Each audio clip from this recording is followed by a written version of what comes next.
Greetings, ladies and gentlemen. We are back with the recording of the fourth session of Learning Together group.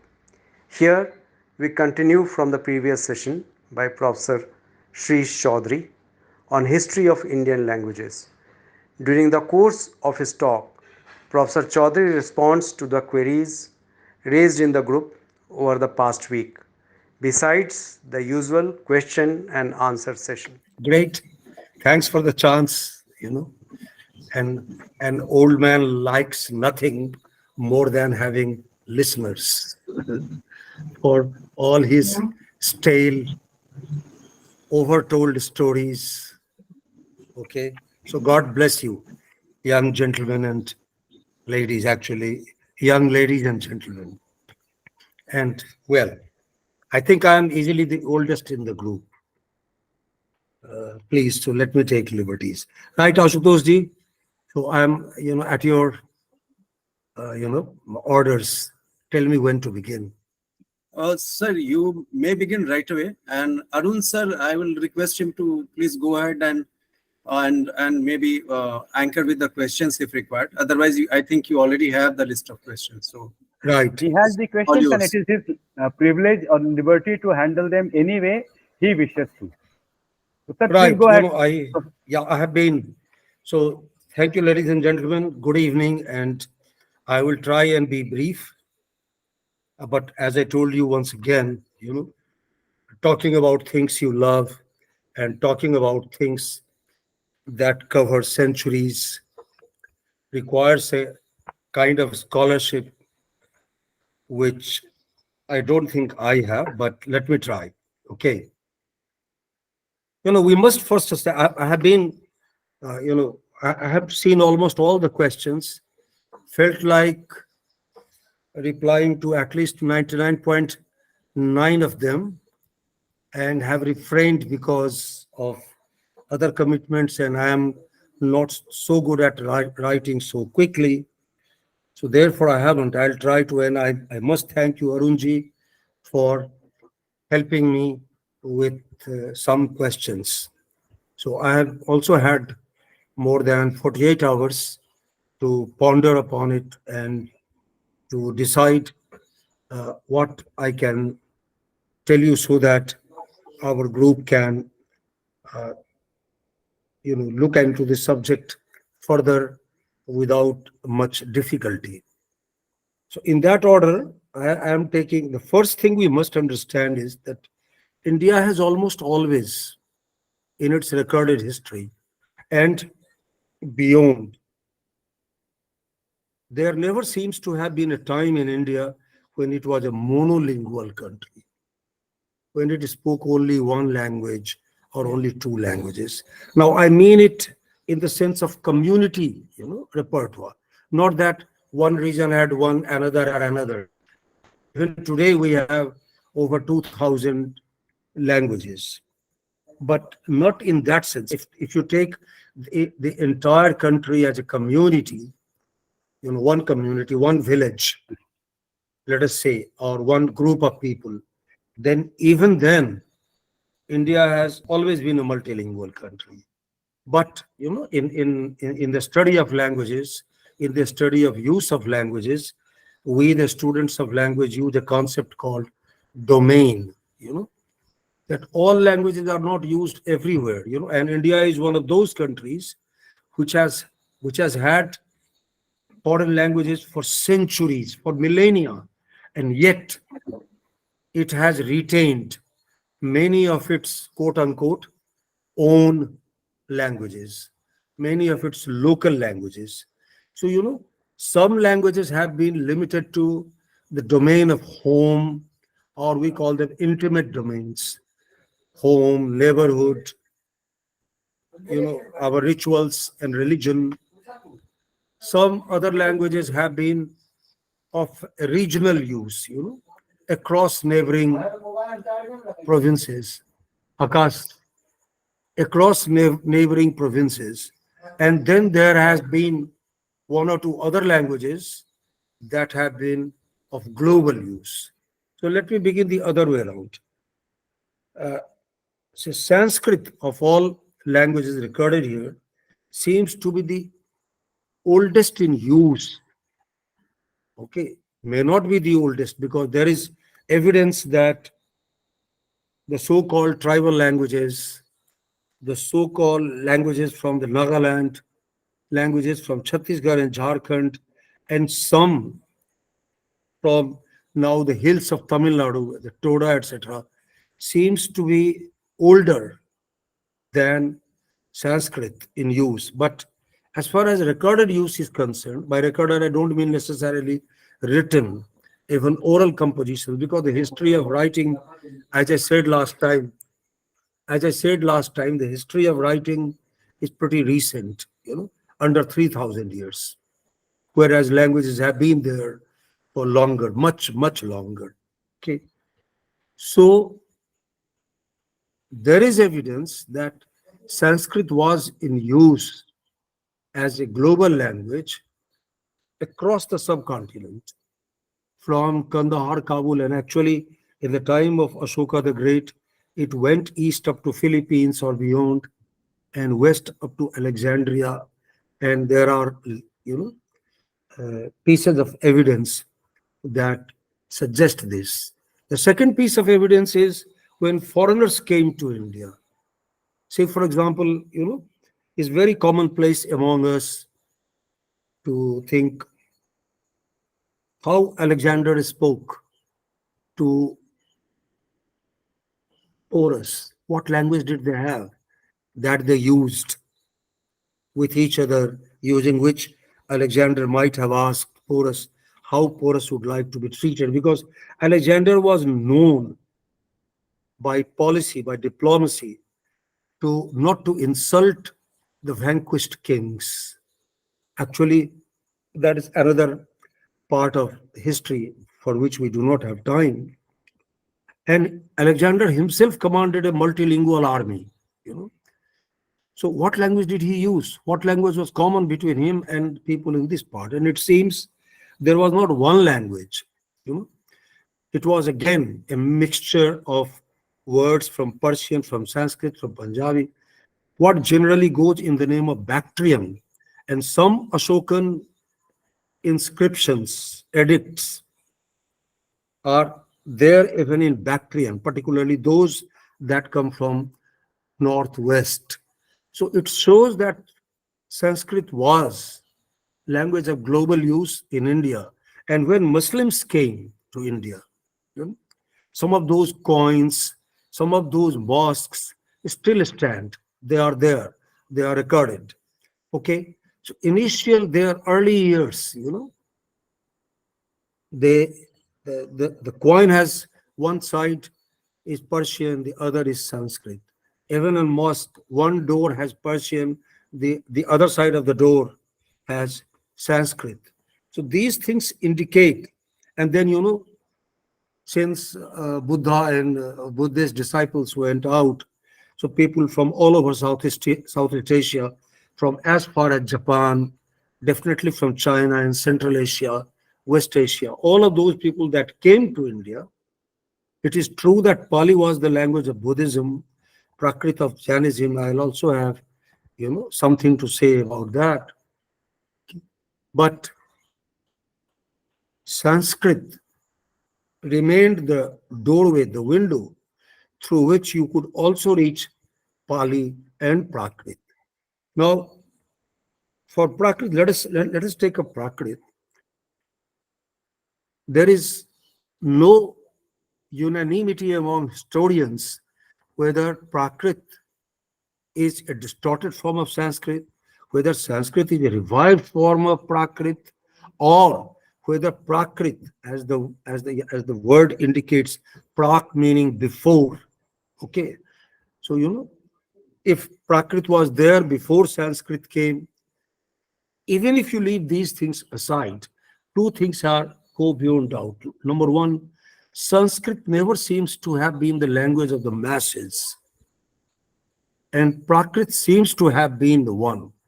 If you look at plays before, Samudragupta, plays like Mrichakatikam, 3rd century or 3rd century BC, then you find that It's only upper caste people who speak Sanskrit. Mrichikatikam, the thief, the robber, is a Brahmin. But because he is a Brahmin, so he speaks Sanskrit. Others either speak Prakrit, by others I mean non-Brahmin characters, even women of the palace and their attendants, they are assigned Prakrit. And this is not just one play. There is a consistent pattern, If you went into that analysis, it would again take time. But if you like, these are very well recorded in books like History of Sanskrit Language, say, for example, Das Gupta's History of Sanskrit Language. And there are other histories. Sanskrit is one of those languages which are well recorded, like Latin, like Greek, or even better. So you can see some of those texts, and you will agree, perhaps, that Sanskrit, by and large, remained the language of sciences, language of literature, language of administration in the upper echelon, and in the lower echelon, it was Prakrit. And Pali. Now, whether Pali was a dialect of Sanskrit, or Pali was a distorted form of Sanskrit, or Prakrit was a distorted form of Sanskrit, is difficult to say. But they both have lots of words which seem to have originated in Sanskrit. And I will shortly tell you how pigeons are formed. So, these words seem to be pigeonized versions of Sanskrit words. Allow me to cite only one thing from Pali. I had the good luck to be host to some Buddhist monks while I was in Chennai. Buddhist monks have a peculiar, for those of us who know them, know that Buddhist monks beg to eat, and they do not beg at the same house for 2 days in succession. They beg at one house today, another tomorrow, and by and large, they take only one meal, and one very good meal. They eat so much that it lasts them 24 hours. I'm exaggerating, but the point is, they beg and they eat, and they do not beg at the same house twice in succession. So, because Sri Lanka and Chennai are nearby, and I had a friend, she may still be around. One of her sons, a graduate of IIT Bombay, became a monk.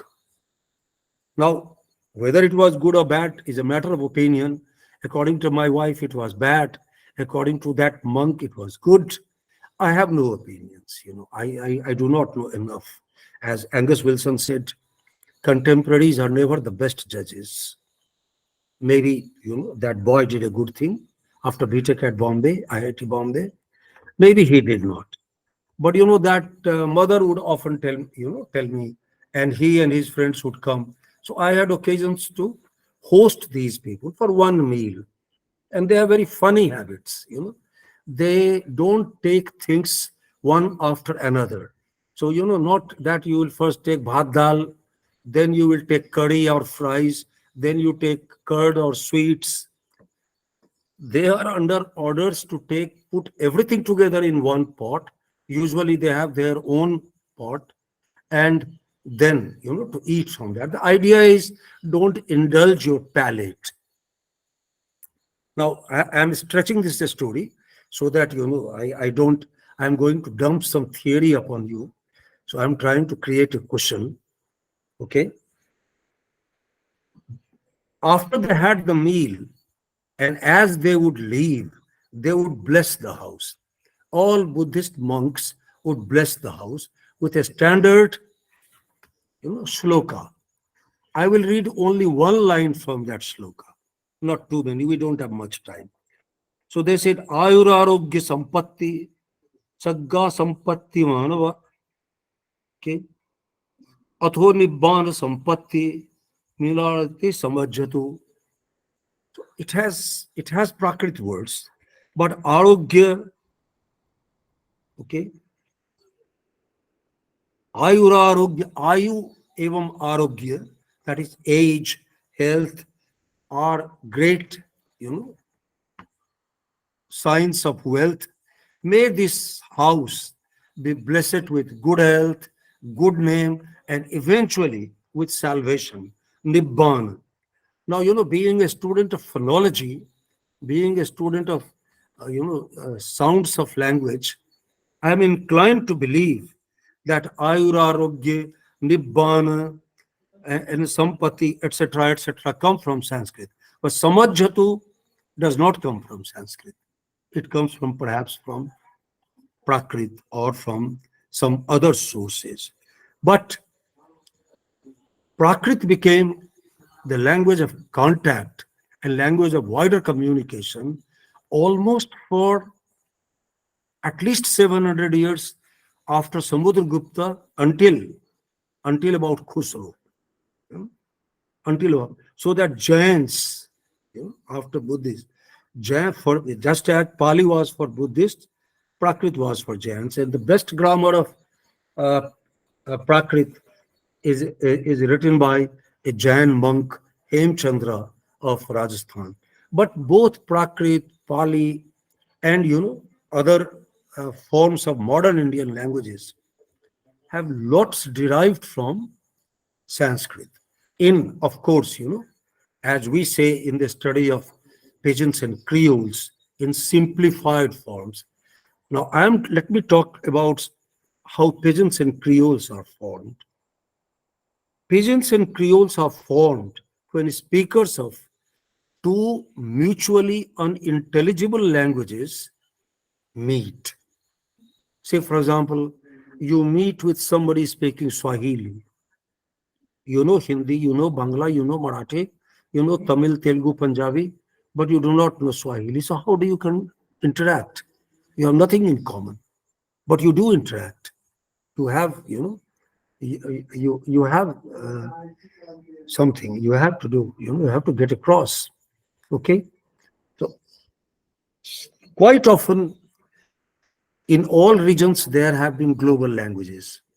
Say, for example, when the Portuguese came, when Alexander came, it was Bactrian. When Vasco da Gama came, what language was that which Vasco da Gama used uh, in the court of Zamorin? So Turkish at that time was the maritime language. And Vasco da Gama had some sailors who knew Turkish, and there were people in Calicut who knew Turkish. So these people worked. Or, for instance, when the British came to Indian ports, what did they speak? So, at that time, Persian was the language of contact inside India, but in ports, because by then Portuguese had been in India for more than 100 years. Vasco da Gama came at the end of the 15th century, and the British came at the beginning of the 17th. So that entire century, 16th, Portuguese occupied, militarily coastal India. They could not penetrate, they could not come inside like the British, but they controlled the ports for two simple reasons. There, they had gunboats, which the Mughals did not. As a result, even when Akbar's mother went for pilgrimage to Makkah, Akbar had to pay a fee. The boat on which Akbar's mother sailed had to obtain a card, a pass from Portuguese governor in Surat. Otherwise, Akbar controlled Surat. So Akbar was very happy when told before his death or at about that time, that the British had defeated the Portuguese. So there were, so when the British came here, Portuguese was the coastal language and Persian was the language inside the continent. But what do you do when you go to a land where you know nothing? You don't know any language. And those people do not know your language. Then you use gestures, you use postures, you show objects, and you say if you want water, you show water, and you make gestures, etc. These are all speculations. But the linguistic evidence is that words are simplified. What is simplification? Two things. Consonant clusters are almost invariably simplified. In pigeons, you hardly ever find two consonants coming together before or after a vowel. It will be one consonant, one vowel, one consonant, one vowel, so that easier to pronounce. So, for example, a pigeon speaker would not call me by my name as Shreesh. A pigeon speaker would say Shirish, or even simpler, Siris. Okay, one consonant, one vowel, one consonant, one vowel, like the wonderful name Arunji has. No problem with clusters. My name, incidentally, I have found that in the group is spelled in 7 different ways, and I'm so happy. At this rate, I will soon reach Vishnu Sahasranamam. Okay, please, coming back. So this is how pigeons are formed. Number one, and in one simplification is in pronunciation, the other is in word formation and sentence formation. So one word may stand for several words. Say, for example, grass in Melanesian pidgin, spoken beyond Fiji in the Pacific Islands. Grass stands for several words. Grass means the fodder that the cattle eat. The grass also means your hair, your beard. The grass belong face is your beard. Grass belong head is your hair. And like that. So pigeons put one word to many different uses, many different meanings. Okay. And then the third thing is, pigeon conveniently takes from both the languages, the host languages and the guest languages. And over a period of time, they merge, they become the language of communication, and eventually they become a local language when their speakers are born. When people are born such that they speak that language, then they become Creole. You have lots of Creoles in Indian Ocean and Pacific Islands. Some of the best knowns are Mauritian Creole, which is born out of the union of Bhojpuri and French. Melanesian pidgin is born out of English and Melanesian languages. Then we have in India, Korlai Creole in Maharashtra, Goa region. We have Burger in Sri Lanka, which is born out of the union of Simhalese and Dutch. Okay, but these three things are common to all pigeons, namely simplification of pronunciation, overuse of one word or one word used for many, and simplification of syntax. Maybe there is no gender, maybe there is no plural, case markers are lost, inflections are lost, but meaning does happen.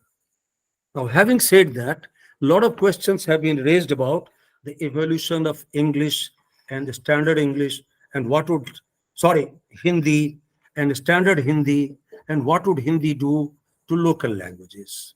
So I am now coming to the second part. How did Hindi evolve? Okay. When the Muslims came to India, Muslims did not come to India only with Muhammad Ghori. Muslims have been coming to India. They were a maritime people, they were sailors, and they had the history of trade. In Malabar region, Calicut and others, mosques dating 7th century have also been found and attested.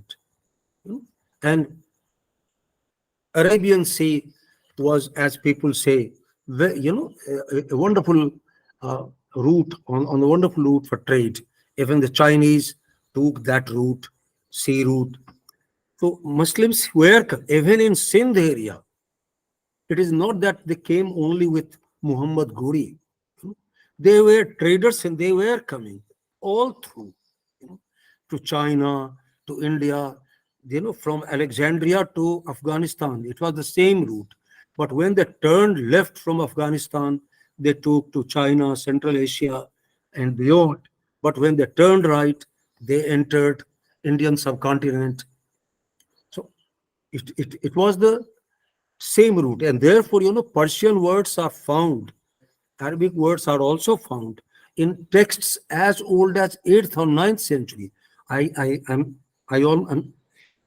I am sure that you, ladies and gentlemen, know about a book called Chachnama. Chachnama is the history of some king of Sindh called Chach. Now, this is a 9th century text, and Chachnama has Persian and Arabic words. So it is not that Persian came to India or Arabic came to India only with Muhammad Ghori. But when Muhammad Ghori came here, there were two things inside him, his own army, and here. Number one, his army was not monolingual. Iran once upon a time, or Persia once upon a time, had been a mighty kingdom. You know, uh, until about let us say the time of Alexander, you know, Persia ruled the world. That was the global power.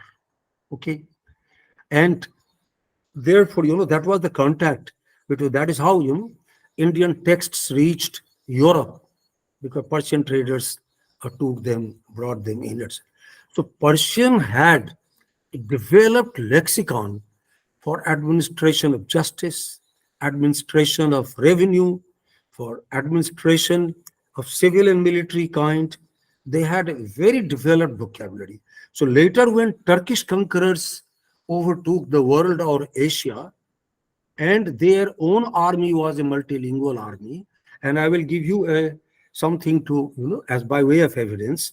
Remember when Babur came here, a Turkish a speaker of Chagtai Turk, Turkish speaker, he had under 26,000 soldiers fighting under him because of his much better generalship, because of the betrayal in Ibrahim Lodi's army, and because of Babur's youth and great leadership. They won. But his fifth or sixth generation Aurangzeb, Babur, then Humayun, then Akbar, then Jahangir, then Shah Jahan, then Aurangzeb, sixth generation. Aurangzeb had a standing army of over 100,000. Babur did not have a standing army.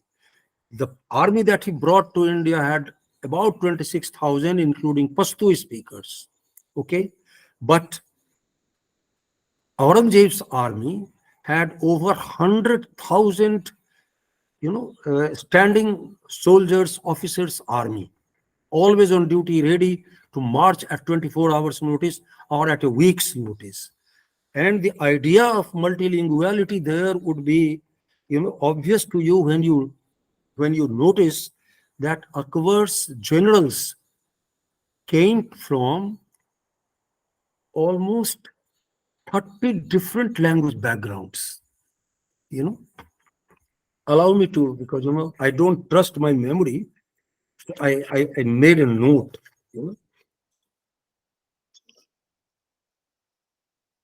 Yeah. Aurangzeb had what they called at that time Iranian and Turanian generals.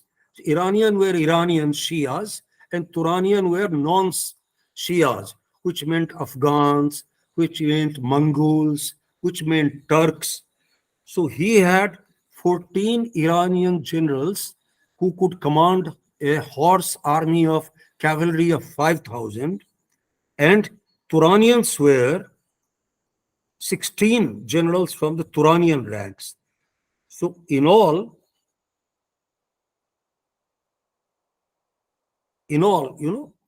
of different kinds, Afghan, other Muslims, Indian Muslims, all put together were 14 14 Iranians, 10 Afghans, 10 Indian Muslims, 6 other Turanians, and 13 other Muslims. By other Muslims are meant Negroes from Africa, slaves that over a period of time, because of their own excellence, rose to become generals. So he had 53 generals who professed Islam, and Aurangzeb also had Hindu mansabdars who commanded cavalry of 5,000 or more. Of them, there were 5 Rajputs, 16 Marathas, and 5 other Hindus, 26 Hindus. And the general of Aurangzeb's army was a Rajput, Jai Singh. Now, what language did they speak among themselves? They spoke Persian as official language. Okay? But in other than official situations, in their lighter moments, or in the cant areas where these soldiers were kept, okay, Ruhela Sarai, Khaja Sarai, Delhi is saturated with those sarais. What did they speak there? They spoke what was loosely called Urdu. Now, Urdu had 2 or 3 different, linguists say it has been derived from Urdu, uniform, or it has been derived from a market where all sorts of things are sold, or it is a word indicating unsophisticated language, where one thing comes from one language, another thing comes from another language, and it's a mixture of languages. So in their lighter moments, since we do not have time to go individually into the diary of all kings, but beginning Humayun, they started speaking Urdu with their local helpers or servants or ayahs. Akbar, of course, they all spoke Turkish at home, Arabic in the mosques, Persian in the court, but their language with friends or language of lighter moments became this language. Yet, officially, Urdu was never allowed, not even in the court of Bahadur Shah Jafar, last Mughal. Even for Ghalib, Urdu was the byproduct of his Persian workshop. He wrote mainly Persian. Occasionally, in lighter moments, Dil Bahlane ko Ghalib ye khayal acha hai, he would compose something, and great friends with Bahadur Shah Jafar. Ghalib had the unique distinction of being a great friends also with the British. We cannot go into that. So please, coming back, this was the beginning of Urdu. Now, what did these Persian languages mix with? These Persian languages, this Persian language or Arabic or Turkish or Pashto, 4 principal languages of the Muslims, not to speak of some languages that came from northeastern Africa or some that came from Central Asia. All of these languages started mixing with the local languages, with the local soldiers in their lighter moments. And India itself had regions which did not have much traffic among themselves, as you see today. Imagine going to Lahore of 11th century AD. How long do you think it would take? First, you would go from my village. If you wanted to go to Mathura, it took you 60 days by boat. On foot, it could be anything. It is not that there was great traffic between here and Lahore like you do with your jet aircrafts or with express railway trains, Duranto or Vande Bharat, not that way. It took time.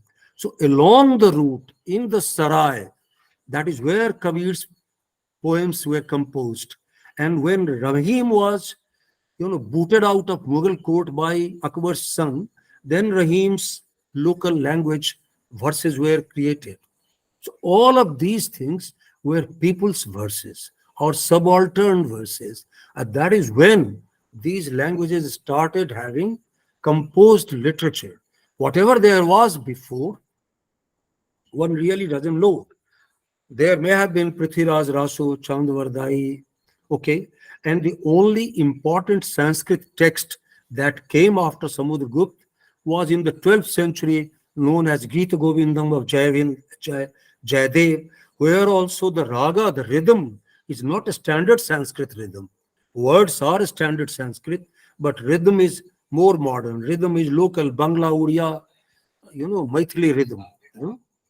So coming back to this, all of the local languages, Braj, Abdi, Bundeli, Malavi, Rajasthani, Dogri, Punjabi, Haryanvi, they all contributed, interacted with Persian, Arabic, Turkish, and that led to the formation of Urdu. Now, in the in this third part of the language, I will go towards standardization of this language. How it came. You see, standardization follows a very set process. That is how languages are born. In the beginning, these are seen and treated with contempt. Just now, a lot of people speak English with Bangla, Hindi, Punjabi, Marathi, and you think either, he's being fashionable or he doesn't know. We do not treat them with respect. But about 50 years later or 100 years later, there's a wonderful study.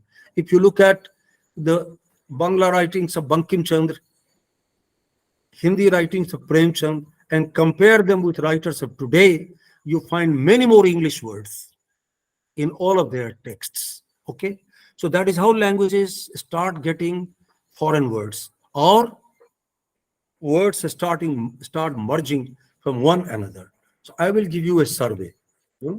We already looked at Khusro the other day, and we saw how Khusro experimented. Khusro experimented because his people were experimenting, because the people of Delhi at that time had begun that. By then, Persian had been in India for nearly 200 years. Imagine from 1035 to 12 something of Khusro. So some words had here and there. So that is how Khusro started using it. Come down from Khusro to Kabir. Kabir is about 15th century, 14 something. By then, Persian had been in India for 400 years. Now, Kabir's language has words from at least 28 different over 20 languages. Take a simple verse like, ये तो घर है प्रेम का, खाला का घर नहीं, पहले भुइयां शीश धर, फिर बैठो घर माए. ये तो घर है प्रेम का. Prem comes from Sanskrit. Khala ka ghar nahi. Khala comes from Persian, perhaps. Pahle bhuiyan sheesh dar. Bhuiyan is Prakrit. Sheesh is Prakrit. Okay? And then, dhar and tab, ab, tab, all of these things. And Kabir was not a literate person. He did not write. Credit goes to Rabindranath Tagore and his very good friend Chitindra Mohan Sen for compiling all of these things. On his own admission, one does not know how much Kabir composed. But what remains together in today's time in full A4 size volume is over 500 pages. And all of these things, those complete works of Kabir these compositions are available under one binding in India. I can't remember the name of the publisher, but I will mail it to the group, and if you are interested, you can look at it. It is just under 200 rupees, and it will tell you of India between 14th and 19th century. For 500 years, the kind of language that India spoke. Both. And the same thing comes down through, after Kabir comes Malik Muhammad Jaisi, 16th century, contemporary of Sher Shah. Let me give you a verse from Malik Muhammad Jaisi to give you a flavor of. Ashutoshji, do we have time?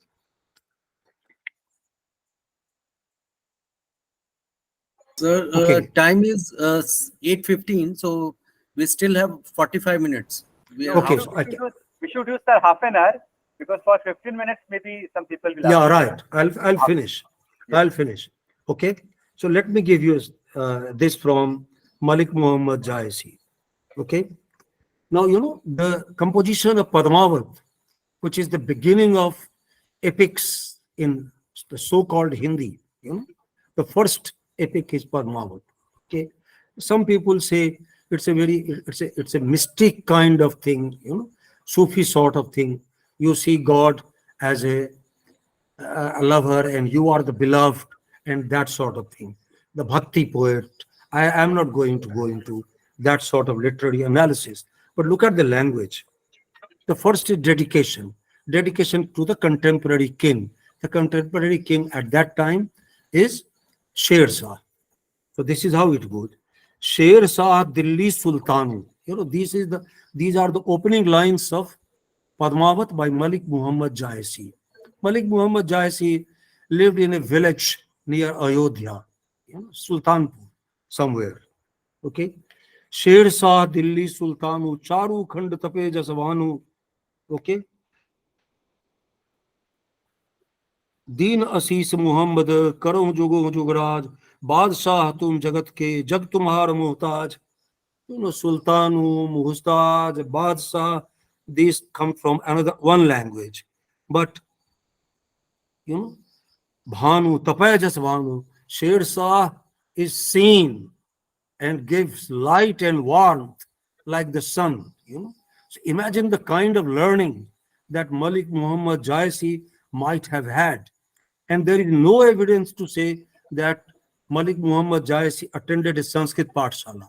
It only shows that both Sanskrit and Persian were in fluent and frequent use in the contemporary India. And similar things can be found in contemporary compositions in Persian. You will find Sanskrit words there, just as you find Persian and Arabic words here. So after you come down, you saw Kabir, you saw Jayasi, come to Tulsidas. There are other, there is Rash Khan, there is Narahari, there is Dadu.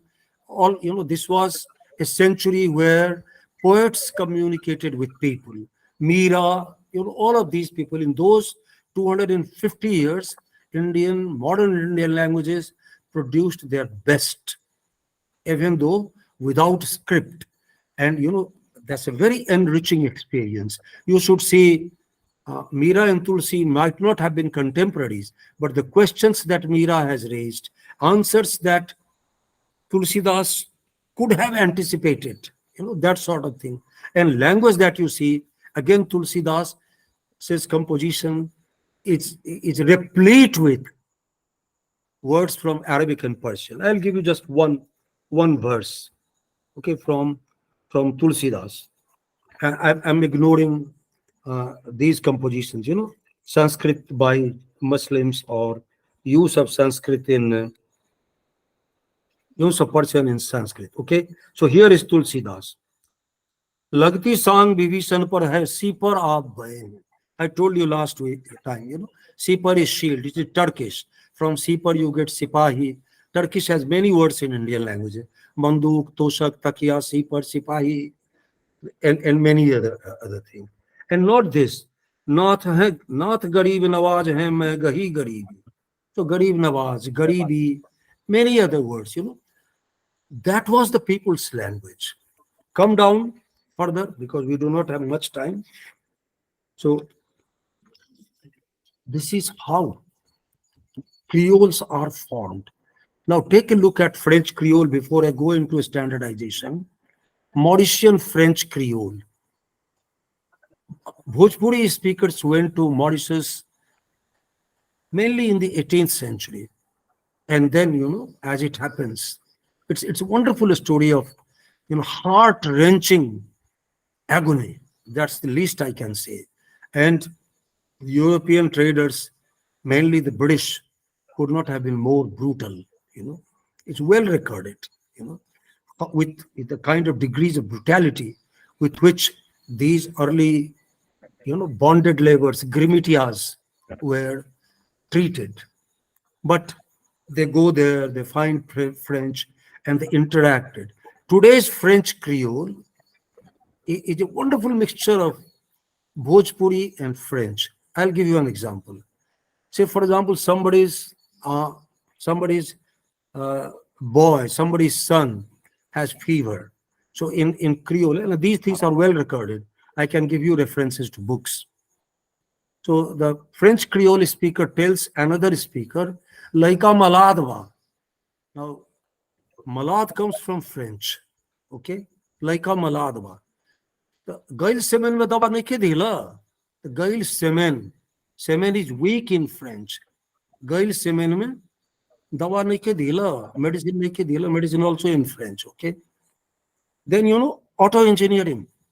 हाँ, लोतुआ दुश्मा चला था. तो लोतुआ लोतो is French. Lu auto. Okay. So loto, French. But because of Bhojpuri inflection, in Bhojpuri, whenever you treat something with contempt or love, then you add an a. Okay. Gachia gail rahe, babua ail rahe. So, so this is how they say, lotua, dusma chalata. Car is moving slow, dusma from French. Similarly, in Korlai Creole, you will find Portuguese interacting with Marathi and Konkani mainly, Similarly, you will find with Butler English in India, okay? Similarly, you will find with Burger similes in Sri Lanka, and all of these three things. I just gave you one or two examples from French Creole. Similar, because we get so used to hearing English in our languages that we do not notice. But every time we say, doctoroं की तो बड़ी कमी है भारत में, so this is pidgin, this is Creole, because doctor comes from European context, but doctoron, comes from, begin with Persian, nan, hasnan, and became o becomes inflected, added to doctors, and not just doctoron, not just one word, anything, स्कूलों में छुट्टी हो गई, स्कूलों से ही बच्चे आएंगे, okay? Think of all those nouns, English nouns subjected to Indian derivations, and English verbs subjected to derivations in Indian languages. Quite often we do not even understand that we are using Indian languages. I hear it frequently in my village. Narvasane se kuch nahi hoga. No, nervous is okay. Nervasana kya hai? Nervasane se kuch nahi hoga. Recently, a lady was complaining against her husband to an elder lady. वो तो हरदम tension में रहे छथिन. Tension तो ठीक है, tension है मतलब एम्फेसिस है, वो emphasis marker comes from Maithili. Okay, so I'll leave it there. I come to a standardization. How does the standardization happen? The standardization happens only in three ways. Number one, when elite start using it. Number two, when mass media takes it. And number three, when it becomes medium of education. English, Urdu, Hindi, whatever, did not have anything called standardization until about the British came. When the British came here, they found that Persian and Sanskrit would not take them to their people. It is the modern Indian languages, which poor people without lack of knowledge, they call vernacular, that would take them there. So the East India Company made it a standing policy to force its officers to learn the local languages, and learning the local languages brought out of turn promotions, rewards, monetary and otherwise, okay? And all the grammars of almost all modern Indian languages, I should not say all, because there are more than 2,000 languages that India has even today. But what you know as principal 20-25 languages, all of their first grammars were written by these British servants. Okay, let us talk of Urdu. There was an army surgeon in the East India Company army, somebody called John Borthwick Gilchrist. Gilchrist was a Scottish, not in great sympathy with the British, but because, they had the money, like, our children these days go in IT jobs all over the world because there is money. So he also came here, but he was fascinated by the language of the sepoys who saw him when they were unwell.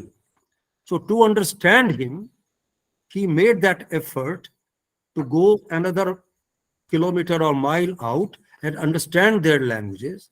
And by about the end of the 18th century, he knew so much of that language that he composed a book called Grammar and Dictionary of the Hindustani Language.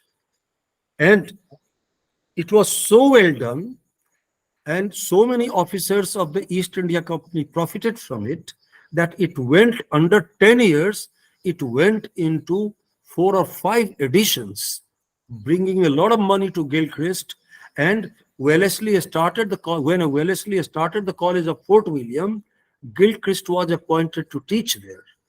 Okay, and College of Fort William has the credit of modernizing or standardizing a lot of modern Indian languages.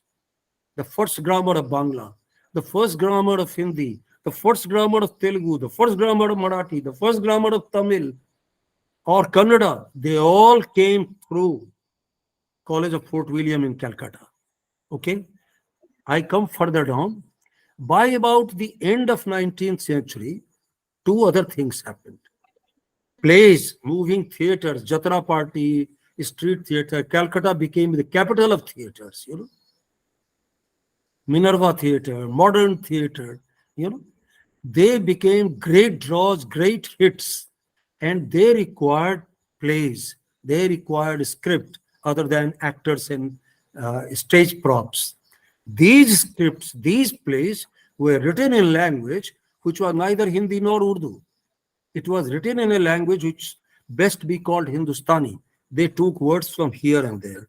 I will just give you one line only from a very popular play of the 19th century, and all modern Hindi film, जिसको हम मसाला film बोलते हैं या चालू film बोलते हैं, formula film बोलते हैं, वो उसी अमानत हसन आगा के प्ले से निकला हुआ है. वही फॉर्मूला कि हीरो हीरोइन एक दूसरे को देखेंगे, उनको प्यार हो जाएगा, they will fall in love with each other at the first sight.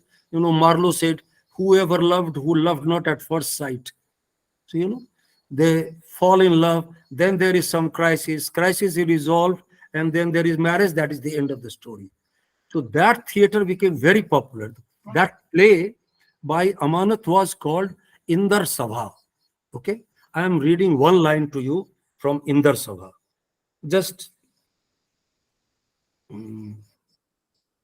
okay. राजा हूं मैं कौम का, राजा हूं मैं कौम का. It is the opening line. The actor comes to the stage and announces, राजा हूं मैं कौम का और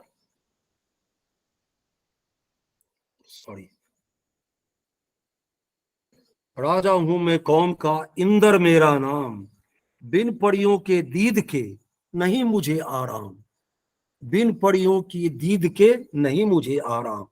So it is not that he was using deed deliberately. It was part of the language, part of the contemporary language. राजा हूं मैं कौम का, इंदर मेरा नाम, बिन पड़ियों के दीद का नहीं मुझे आराम. Then Pari, the fairies come, and then there is dialogue, etc., etc., etc. It goes on. The 19th century language had started taking auxiliary verbs, inflections, case markers from the local languages, but a lot of content words came from either Sanskrit or from Persian Arabic. But by about the end of the 19th century, when Premchand and Harishchandra, Bharatendra Harishchandra has a great role in the standardization of Hindi. He started using Sanskrit-based words. So he wrote plays like Bharat Durdasha. Raja Harishchandra did not say Badshah Harishchandra. He did not say Bharat Durdasha. He did not say Bharat ki Badhali. He did not. And this side also, there were people who went. So I will give you one line from the contemporary, language. Tumhara izhar kaun haraf mein likha jaye? Because Persian was the court language. So this is how, a munshi would ask a client, Tumhara izhar kaun haraf mein likha jaye? Izhar is, Persian. Haraf is Persian, but likha jaye or tumhara, this is local. But by about the turn of the century, when press came, when newspapers came, the standardizing began. There's a wonderful book by a professor from JNU, somebody called Veer Bharat Talwar. The book is called Rassakasi. It is just about 100 odd pages. If you read that book, it tells you the story of Hindi Urdu in the 25 years, from 1885 to 1920, almost, those 30, 40 years, how Hindi and Urdu separated and went two different directions. Gandhiji tried hard to keep it as Hindustani, but Kashi Nagari Pracharni Sabha, led by Madan Mohan Malvi, Purushottam Das Tandon, went one way, and the other part went one way. So much so that Sayyid, the founder of Aligarh Muslim University, okay, Sayyid said Hindi is the language of rustic people, and Harish Chandra said Urdu is the language of prostitutes. तवायफों की जुबान है Urdu. The attitude had started hardening, and after independence, government of India went, whole soul into making it a very artificial language, using only, as far as nouns are concerned, derivations from Sanskrit. What has Hindi Urdu done to the local languages? Well, Hindi Urdu has done nothing to the local languages. But modernization also takes technology. And because there were people, many more people who would understand Hindi, today Hindi is the second largest understood language in Asia, after Chinese, after Mandarin. So if you make films in Hindi, if you publish in Hindi, particularly in Devanagari script, that is how Pakistani poets also now publish in Devanagari scripts. And the learners of Urdu is critically declined. You come frequently at IIT, I frequently came across Muslim students who would not know how to read and write in Urdu, because Hindi is compulsory, so they have to study Devanagari, then English, of course. So, this kind of help by technology, press, printing, films, and then language.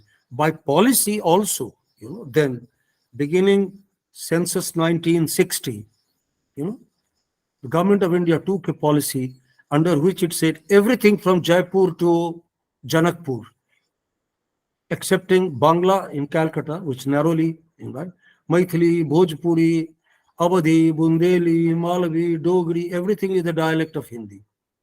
Whereas Hindi is born yesterday, and Maithili has written literature from the 15th century or even earlier. But government policies are not always logically driven. Here I also blame Gandhi. Gandhi said, Hindi to Bharat ki Ganga hai. तो मैथिली और भोजपुरी क्या है? ये नालियां हैं. होना ये चाहिए था कि हिंदी एक कॉन्टैक्ट लैंग्वेज रहती और इन लैंग्वेजेस को भी तरक्की होती. तो अभी 20-25 बरस पहले ये भी 8th शेड्यूल में आ गई हैं. But think of all those languages in the hills of the Shivalik, in the hills of Jharkhand, in the Naga hills and in Toda Hills in South India. Why not they? Why only Tamil and Kannada? Why not Tulu? Why not Habyaka? Why not Sancheti? So each language, just as Hindi has paid no attention to the aspirations of the speakers of other languages in this region, similarly, Kannada in Karnataka, Tamil in Tamil Nadu, Malayalam. Coming back to this, if you look at the evolution of languages, then rise and fall of languages is inevitable. No artificial prop can help a language stand unless it has all the three things. It has speakers, it has technology, and it has learners, because the learning is relevant. Okay, I will leave this section here. Quickly, I will enter Hebrew, because Arunji said Hebrew is the only language which has been revived. No, Hebrew had never been dead. Central Asia and coastal India, Central Europe, coastal India, eastern coast of Africa, they always had Hebrew speakers. What happened after Hitler was that all these Hebrew speakers came together. And even today in Israel, Israel has two official languages, Hebrew and Arabic, and three languages in very frequent use, or four. One is Hebrew, the other is Arabic, the third is English. Okay? The language that has really been revived is Welsh. in Wales, part of the United Kingdom. Wales had been completely dead. Now the local assembly of Wales uses Welsh. Road signs are not only in English, they are also in Welsh. There has been a revival. And again, the revival has the same, story. If people learn it, if people use it, if there is technology, if there is mass media, then the language has a future. Now, all of these things, Maithili has been taken into its schedule. But please, even today, we claim to have close to a crore speakers. We do not have a mass circulation newspaper. There is one e-newspaper, full stop, which also doesn't sell more than a few thousand copies. How can we compete with Bangla? Where Anand Bazar Patrika sells maybe 2 million copies daily, which commands a readership of maybe 60 million. Okay. So, please don't blame Hindi, please don't blame Bangla, please blame ourselves. If we do not invest. That quickly brings me to the end of my list of questions. Okay. Just a moment, and then I am almost done. I had made a note of so that I think I'm almost done. There's just one small question. Question number Please, one. please go on. In, I am through. Yeah. in states like Punjab, Haryana, and Rajasthan, what can be called lingua franca? That I don't think that's the right word. But before Persian came, would you tell us what was the language or languages used in these areas? Yeah, at that time, before that is, you are telling me what language did they use to contact others before 10th century AD or before 11th century AD? It was Prakrit, the little movement, that was there between regions. There was some movement between regions. It is not that there was not. India has always encouraged, mendicants, traveling salesmen, traveling. Even the British waived their pharmaceutical license for traveling, medicine sellers. So, it must have been that. But then we must also remember that, language is in a constant flux. It is not that language is still. Today, it is just this. It is always changing like a river. There is a Greek saint, a contemporary of Plato, Heraclitus. He said, "You swim and never swim in the same river twice." It's always flowing.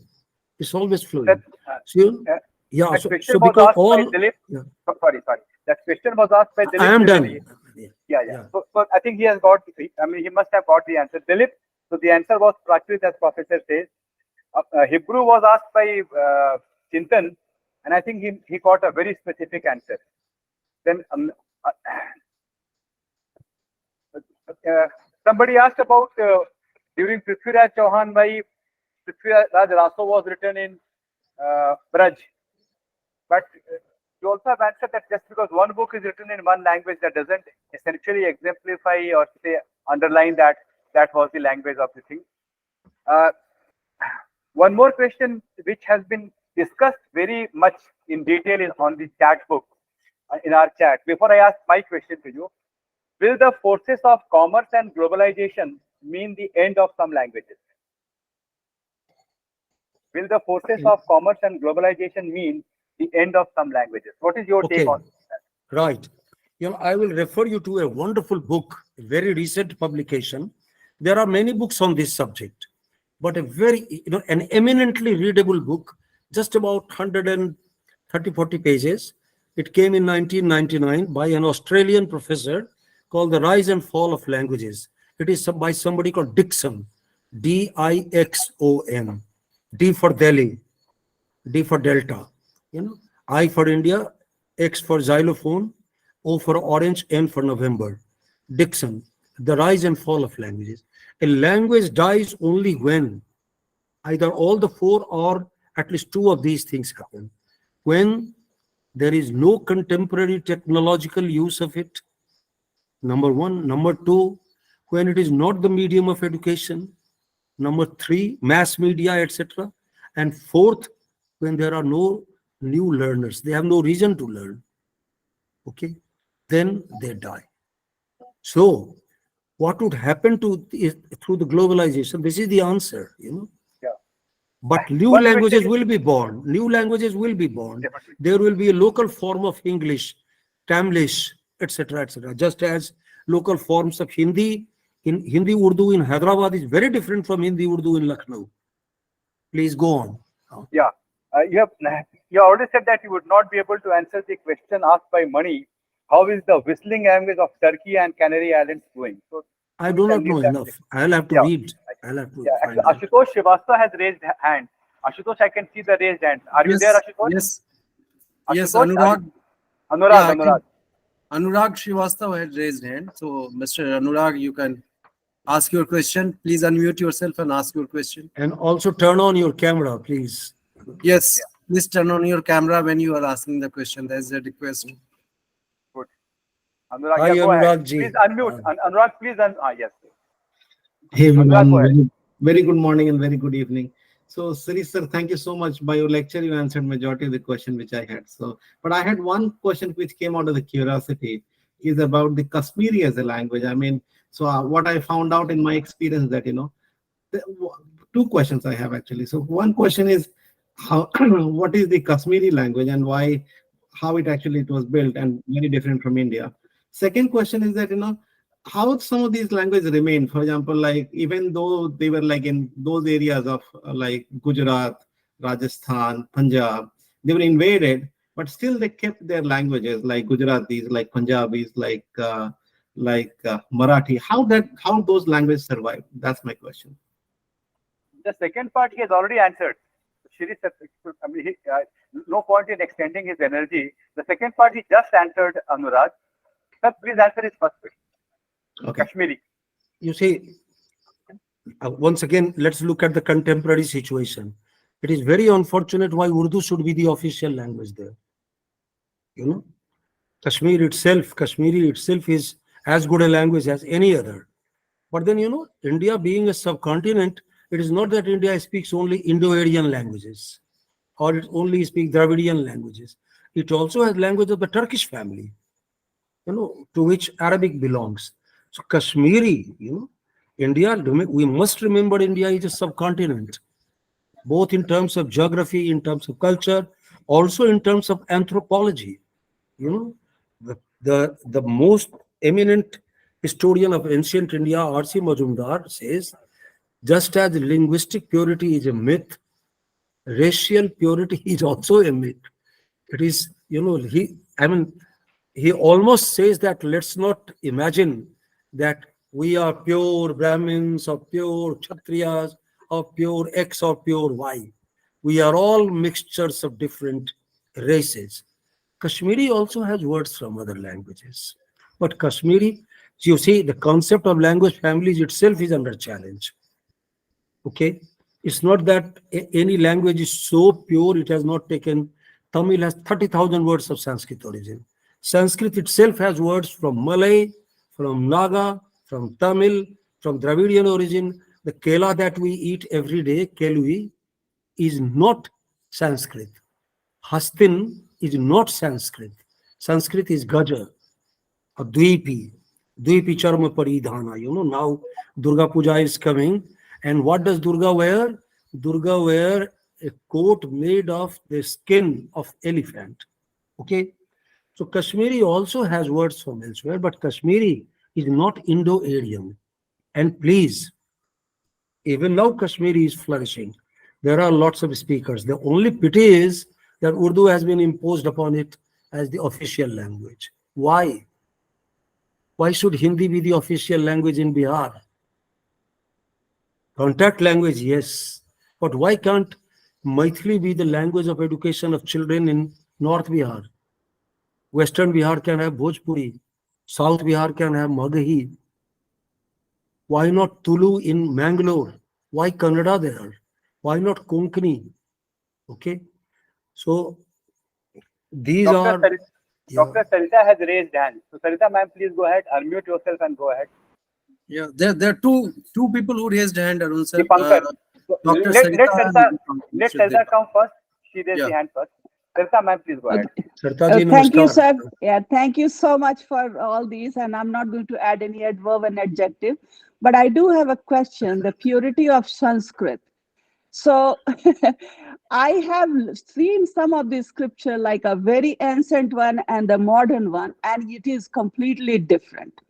Yes. So how do you even say that we should keep this language as a part of like a current, and it is not going to change in 100 years from now? That's number one. And the second one was, the word Mughal comes from Mongol, which was Chinggis Khan when he, whatever he did to Turkey, and then finally we call them Mughal and call them Turkey. But in terms of race purity, 0.5% of the Y chromosome comes from Chinggis Khan. So yeah, we are not that pure and on Y chromosome. So the question remains, can we keep language, culture, or anything so pure, or it is going to change despite our fact, despite our sincere effort? And the second thing is, yes, Maghi, Mathli, Bhojpuri, all those are local language, but should be the only language taught to children? Because what happens when a Bhojpuri person comes to study in Patna? It is very heart wrenching to see how they are made fun of. So we do need some language where everyone can speak. Whatever we choose, that's people's choice, not a government choice. But we do need some form of language. So it is very like every village in India, in Bihar, is like some different, little bit of different languages spoken. So how many languages we can do this on local level? Dr. Can I Chaudhary. answer? Yes, sir. Can I answer? Yes, sir. Go ahead.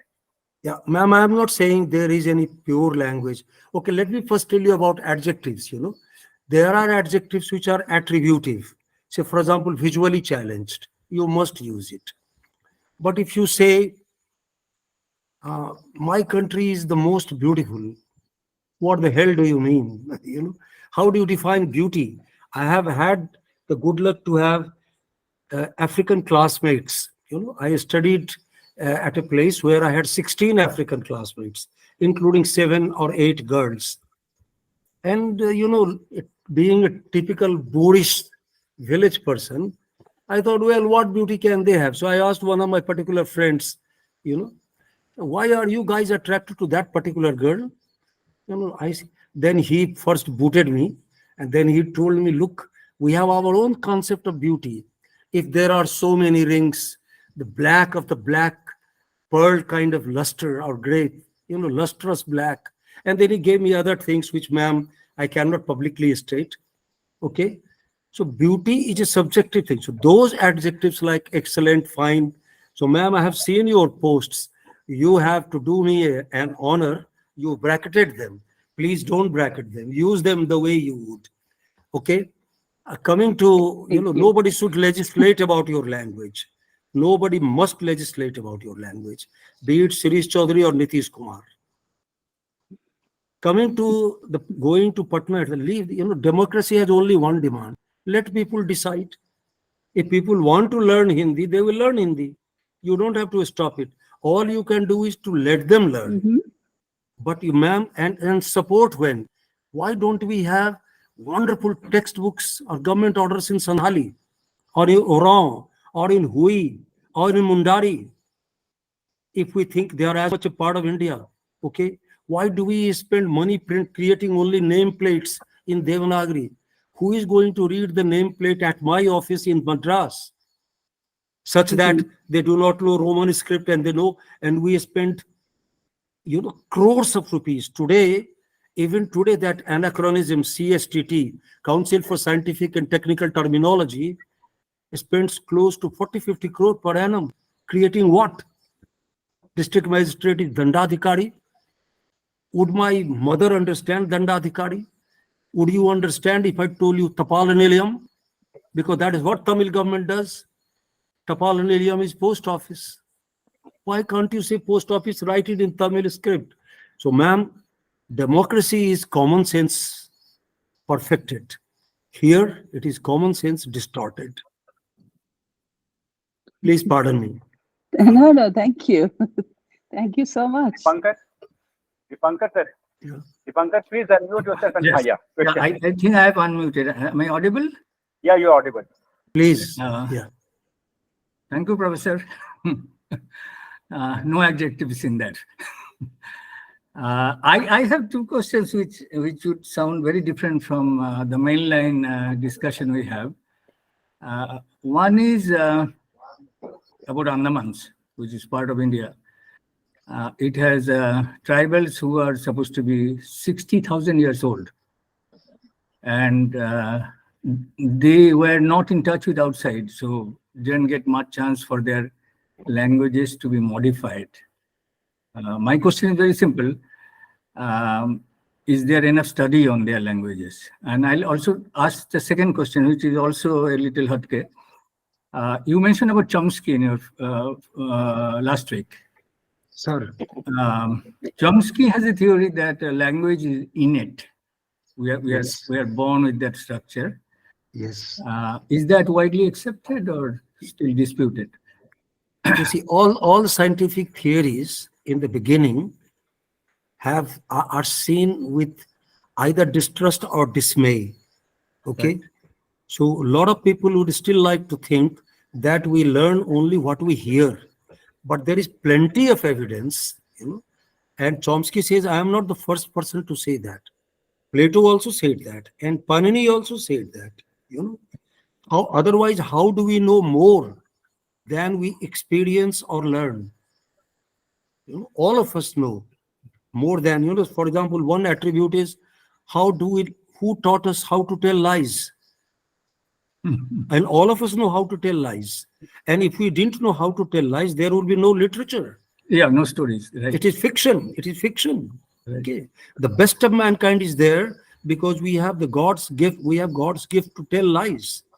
So, all that Chomsky says is human beings are biologically designed to learn language. Just as some creatures can fly, some creatures can swim, human beings, inevitable that they would learn language. The only condition, necessary condition is that they should have some exposure to some language. Okay. Maybe born of Bengali parents in America, he will learn American English, regardless of the genes. So language, actually Chomsky said there is only one language in the world with local colors, local variation. We are so acutely aware of differences. Otherwise, all of these languages are more than 80% similar. Right. About Andaman Nicobar, sir, his question on Andaman Nicobar. There is a wonderful book by one of my colleagues from JNU, Padma Shri Anvita Abbi.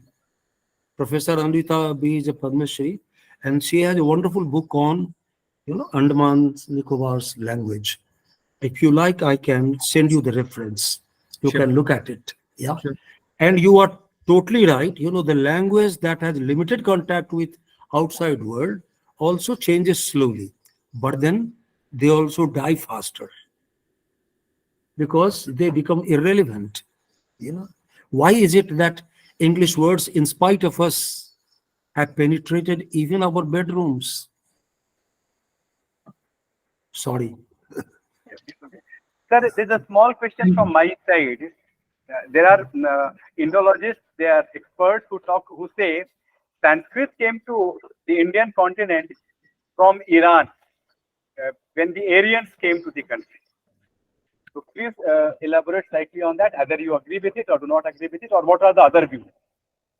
You see, there are similarities between Persian and Sanskrit, just as there are similarities between German, between Latin and Greek and Sanskrit. Many historians also say it came from Central Europe, but quite a few historians also believe that no, it is a local origin.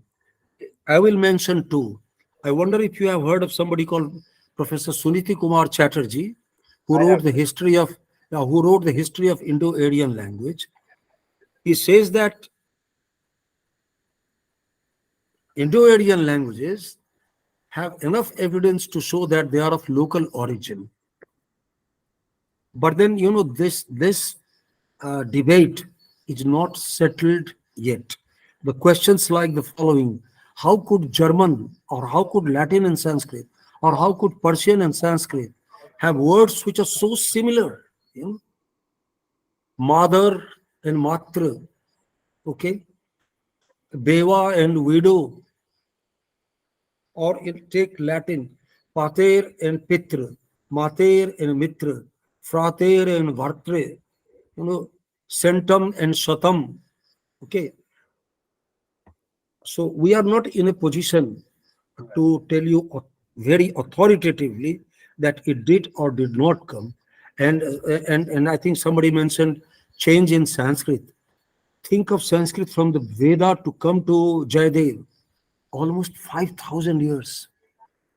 Just imagine you as a living body, if you live for 5,000 years, and I hope and pray that you live for 5,000 years, not only your hair will change color, not only your skin will have wrinkles, your dress, your food, you might have been taking idli, you will be getting a dinner of burger or pizza.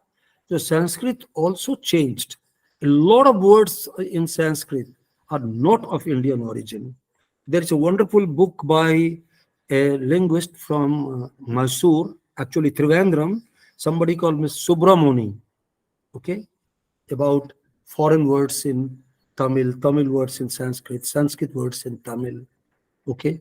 When you look at those things, you will realize that, Sanskrit, like any other good language, had the flexibility, like English, had the resilience to take any word that would describe the object. Yes, sir. Actually, Rather I wrote than, a line on our course that when I was studying Sanskrit, of course, Gita as usual was the textbook, and it was very clearly shown how the 18th chapter or 17th chapter, with respect to the structure in Sanskrit, are different than the second or the third chapter, and that was the proof that is what they said, that why we say that Gita has not been written by one person in one day. I can see Sarita ma'am again raising the hand. Dr. Sarita, can you hear? Dr. Sarita? I think it may be. No, it I may don't be have any question by mistake. by Acha, mistake. acha, I saw the Sorry, hand yeah. raised. So, So then I think we Arun should sir, be able yeah, Arun sir, sorry, I didn't raise my hand, but I just have very, I'm not sure whether it relates to the mainstream topic today. It's just related to the script which I have observed personally, like my grandmother's letters. She used to write to me in Devanagari script, and to my Buaji, she used to write in Kathi. Now that Kathy script, she never wrote. I didn't see her writing to anyone else in Kathy script. And in the mainstream languages, in the book, in any of the Hindi literature which I read, I couldn't find anything related to Kathy. So, Professor Chaudhary, if you could kindly throw some light on this. right, you see, once again, script and language have little to do with each other. It is just a medium. You can go by car, you can also fly, you can also go by a boat. I have seen Durga Saptashati in Arabic script as well. When I was in Ranchi, Ranchi has a lot of people, immigrants from Sindh, so they still recite Durga, Saptashati, but this is in Arabic script. Kaithi was like Hindi Urdu, a compromise between Kharosti, of that family is Arabic. Kharosti is Arabic family. Even Ashoka used Kharosti script for some of his edicts, right to left, and Indo-Brahmi is left to right. Yep. So Kaithi is right to left, but like Arabic, it does not use too many diacritics. And remember, once again, somebody said Chomsky. I'm quoting Chomsky. All scripts without exception are designed for people who know the language. Okay? Only because I learned Bangla script, I would not understand Bengali. But if I understand Bengali, then even if I get broken Bangla script, I would know what it means. Okay? So script is designed for people who know the language. Kaithi was in great use, particularly for land records, so that it helped Hindu Kayastha clerks, they will call Diwan. All those Diwans found it easy to keep records in there. So, for example, if they had to say Dadaji Ajmer gaye, then they would write the, ja, ja, mara, ga, ya. Okay, they would not give other diacritics. And there was no space between words. A space between words is a very 20th century phenomenon. Even in the 19th century textbooks, 19th century publications, there were no space between words. I have seen my grandmother studying Sukh Sagar, Krishna's life, or Ramcharitmanas, printed from Varanasi, without, a space between words. Hoi hai soi jo Ram rachiraka. If you know the language, you would understand. Otherwise, you would say ho, I hai, so, or hai so. So, your grandmother did just as all intelligent women did. She knew that you were handicapped, so she wrote to you in one which had more, signs and symbols than perhaps necessary. You see, if you look at the computer transcription of languages, the most complex language to transcribe in the world is Telugu. It requires 480 character combinations. And the simplest is English. It requires only 160 combinations. Because Telugu has a 4-tier script: body, shoes, cap, and then super cap. Cap on the cap. Kaithi had the efficiency of doing with no diacritics or Wow. few diacritics. Okay. Great. Yeah. But, in our quote unquote mindless quest of beauty, we added perfume and we added what other cosmetics, I don't even know the name. One of my students has come up with a wonderful brand called Sugar, and she tells me that she is doing a wonderful business selling the same thing under new name called Sugar Lipstick. So, Wow. yeah. So Kaithi Well, was, amazing. yeah, right. Please continue. Kaithi was? You were saying, sir, Kaithi was? So Kaithi, therefore, now Gandhiji supported Kaithi. When Persian was removed as court language, the British passed this order in 1839, but it was not implemented until 1872. Then there was a collector in Patna who insisted that we must now change the script as well. At that time, Gandhi had said, rather than Devanagari, let us go for Kaithi. Because, Kaithi is easier to learn, easier to use. Okay, you don't have too many diacritics. And after all, the script is used by people who know the language. Reading is not the best way to learn English. I am an English teacher. I can tell you what problem it creates. When you learn language through books, your pronunciation goes for a 6. I'm not taking value, but please don't think I'm telling goes for a 6 in a wrong sense. I'm saying then you become different from the local community. You have to especially learn pronunciation. So English is a glaring story. Indians write, I have also been an IELTS examiner, chief examiner in India for many years. Indian students get the highest in written English, higher than British students. But in spoken, we pronounce anything anyway. Even our engineers who use that term, Quay, is not quay, it is key. Okay, but even ocean engineering, department doesn't pronounce it right. They pronounce it a quay. Okay, so that is another story. I mean, when a language goes over the world, it pays a price. It takes local forms. Please. Sir, it was always, just amazing. I have two announcements Yes, to make. Number one, Dr. Sarita Madam will be taking our next session on sleep, the problems associated with sleep, reasons, remedies, counter remedies, etc. So she has agreed to take this session next Sunday. And in this, I would just add two lines from the French poet Paul Valery, whom I'm reading these days, he nearly says the same things at two different places. In one of the poems, he writes, a poem is never finished, it's just abandoned. And in other place, he writes, nearly the same thing, that an artist never finishes the work, he merely abandons it. I was reminded of these two lines because I thought, we can definitely continue this session. Actually, we should. So let's not think this is the end of the session. The session is not finished. We are just using a wrong word. We are abandoning it for some time, and we shall definitely pick it over.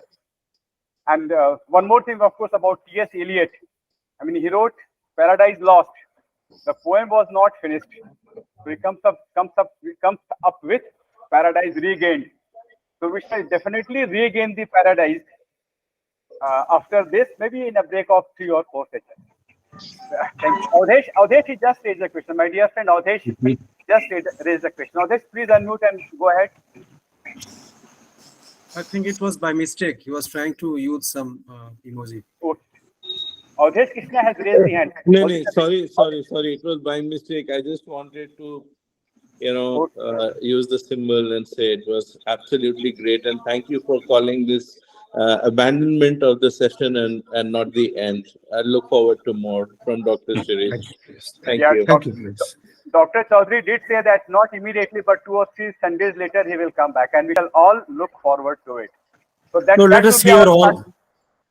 So that Let us will be go our- in turn and let us hear all of us. Yes, sir. Yes, sir. That will be Yeah, true. yeah. So that would be our paradise regained when we meet Dr. Chaudhary again. Thank you very much. Thank you. Thank you, sir. Thank you, ladies and gentlemen. So kind of you. Avdesh. Thank you.